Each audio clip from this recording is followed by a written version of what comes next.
Bonjour à tous, c'est Valentin Dubois, conseiller en maraîchage chez Bio en Hauts-de-France. Et je vous fais une vidéo rapide suite à la première vidéo avec maraîchage technique sur les coureurs végétaux, donc, qui a eu lieu en septembre chez Pierre Chabrol. Et donc là, nous voilà le 13 novembre chez Pierre Chabrol de nouveau, avec une vidéo de présentation des couverts à une situation intermédiaire en termes de croissance. Donc là, on est sur le premier couvert qui a été semé début août, après l'ail, donc avec un mélange d'avoine, de facélie, de sorgho, de vesse et de sarrasin. Donc qui a très bien profité de l'arrière-saison, mais donc je pourrais vous remettre les quantités en description ou même sur le site de Bio de France pour pouvoir avoir une meilleure représentation des dosages et des équilibres entre les espèces. Mais là, l'idée, c'est de pouvoir vous donner déjà un premier aperçu visuel du découvert.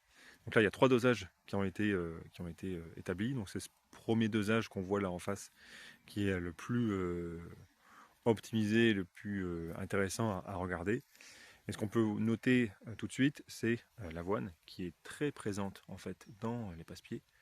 Donc ça, c'est sûrement dû à une mauvaise répartition de la graine à cause du coup d'un passage agressif avec la RC-trille, un passage trop agressif du coup à la RC-trille, qui a, je pense, du coup, à profiter du passage des roues pour bien lever. Donc là, il faut noter quand même qu'il n'y a pas eu de passage au rouleau, il n'y a eu qu'un seul rappuyage avec la RC-trille, un arrosage au sprinkler et avec un coup de levée, une levée qui a été favorisée par un P30 qui a été mis sur à peu près 1300 m². Donc là, on voit quand même que le couvert est plutôt esthétique, intéressant en termes de biomasse, mais je trouve, à mon goût, un peu mal réparti. Donc une forte place quand même de la facilité dans le couvert, avec quand même la présence de Galassoga, de lamier aussi dans le couvert, mais pas trop de mauvaises herbes. Et comme on peut le voir, du coup, le sarrasin est en fin de vie, il est quasiment en graine, mais il n'y aura pas trop de risque sur le fait qu'il passe en graines matures, parce qu'en fin de saison, en 13 novembre, il y a peu de chance. Et ce qu'on peut voir quand même, c'est que l'avoine est en épi, la facélie est quasiment en bouton, donc on pourrait très bien s'amuser à détruire le couvert ou juste venir un petit peu le faucher. Et le sorgho, là, il est en fin de vie également. Il n'a pas trop apprécié l'unifresh et la descente de luminosité. Donc là, on est en jour court.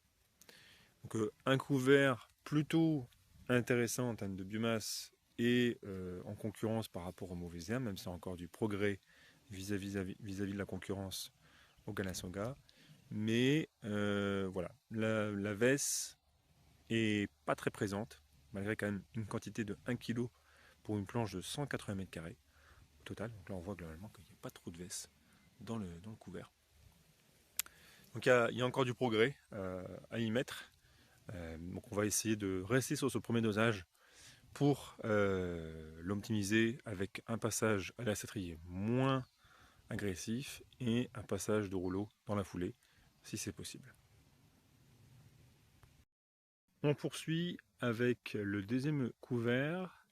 Donc le couvert de tout à l'heure, c'était un couvert relais à destruction précoce qui a suivi l'ail qui a été récolté du coup fin juillet de cette année.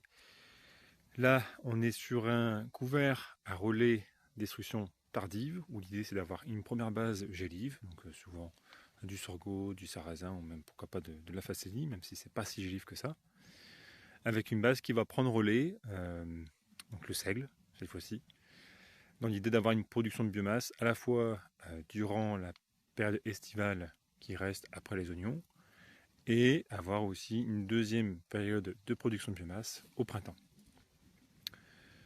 Ici, on est sur un couvert à base de seigle, févrole, sarrasin et du sorgho, qui a été implanté à la volée et rappuyé à la RC-trille et également au rouleau avec un arrosage au sprinkler, qui a été fait de manière homogène. Et donc, grosso modo, quand même, sur cette parcelle-là, on pourrait quasiment se croire sur une parcelle de févrole pure, mais non, pas du tout. Regardez quasiment à mes pieds, on voit bien quand même la présence de seigle qui était très tapissant et également les restes de sarrasin qui sont en fin de vie, comme sur l'autre couvert. Toujours la présence quand même du coup ponctuellement de Galinsoga, avec également du mouron qui prend place par-ci, par-là. Donc là on est sur un dosage qui est quasiment à 5,2 kg pour une planche de 180 m².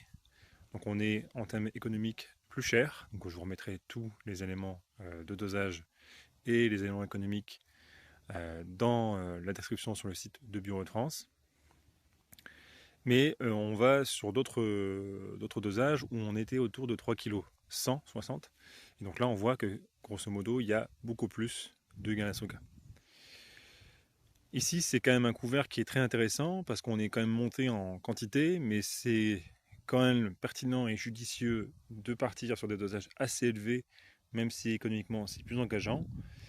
Parce que après oignon, c'est des cultures qui sont généralement assez salissantes. Et donc on a quand même pas mal de levées de mauvaises herbes. Donc, cette fois-ci, on a fait un faux semis. Et vous voyez que du coup, grosso modo, même si ça a été qu'un faux semis, on aurait pu en faire un deuxième. Donc il y a quand même une petite problématique ici de Galinsoga, même si ça reste quand même quelque chose de négligeable, parce que arrivé à cette période-là, mi-novembre, eh bien ça va geler. Donc ça va vite crever. Là, on a une févrole qui fait quasiment 1 m 10, qui arrive à la hauteur de l'abdomen, et un seigle qui arrive quasiment au mollet, à la cheville, entre le mollet et la cheville. Et en perspective sur ce type de couvert, ce qui pourrait être très judicieux, c'est pourquoi pas d'associer notre seigle avec une avoine et pourquoi pas une orge, dans l'idée d'avoir une meilleure précocité d'implantation d'une autre céréale qui soit complémentaire et qui vienne concurrencer le Galinsoga et également le mouron, et pourquoi pas augmenter la dosage du coup de sarrasin pour avoir un effet plus couvrant intermédiaire durant cette période-là. Mais on pourrait, c'est là où je m'interroge, supprimer, voire remplacer du coup notre sarrasin par une facélie à raison de 40 à 60 grammes par planche. Donc pour rappel, une planche ça fait à peu près 180 m², et on prend en compte du coup le passe-pied. Et là on peut vraiment se projeter en se disant bah, voilà, le sorgho sur cette période là, en tout cas durant cette année, soit on en manque la quantité, donc là on est à peu près à 400 grammes pour une planche de 180 m², on pourrait clairement le supprimer.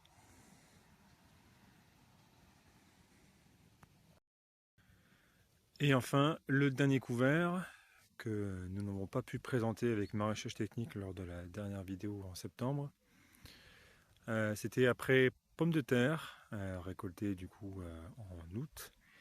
Donc il y a eu une implantation du coup en septembre à base de seigle et mélangé à de l'avoine, et on a différents dosages de trèfle incarnat et de pois fourragers qui ont été intégrés. Donc le souci par rapport à cette parcelle-là, c'est qu'il y a une hétérogénéité d'irrigation, et il y a la présence de la haie qui est présente juste ici, qui crée de l'ombre, qui a eu comme conséquence d'avoir un impact négatif quand même sur les 3 dernières planches là-bas.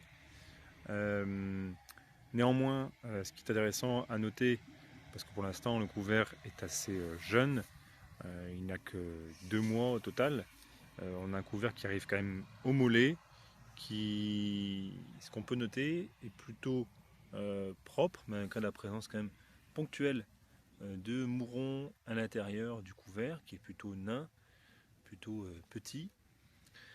Et on a également du Galinsoga. Ce qui est intéressant, c'est qu'on peut noter ça par rapport aux autres couverts, notamment au premier après l'ail, donc le relais à destruction précoce, où il y avait beaucoup plus de Galinsoga.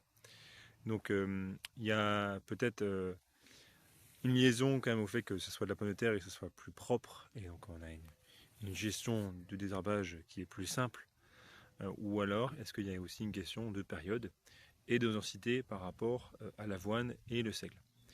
Alors là, ce qu'on peut voir, ce qui est très érigé ici, c'est notre avoine, et ce qui est plutôt tapissant et un peu plus filasse, c'est le seigle. Et donc on retrouve le pois fourragé, mais de manière un peu plus aléatoire le trèfle incarnat,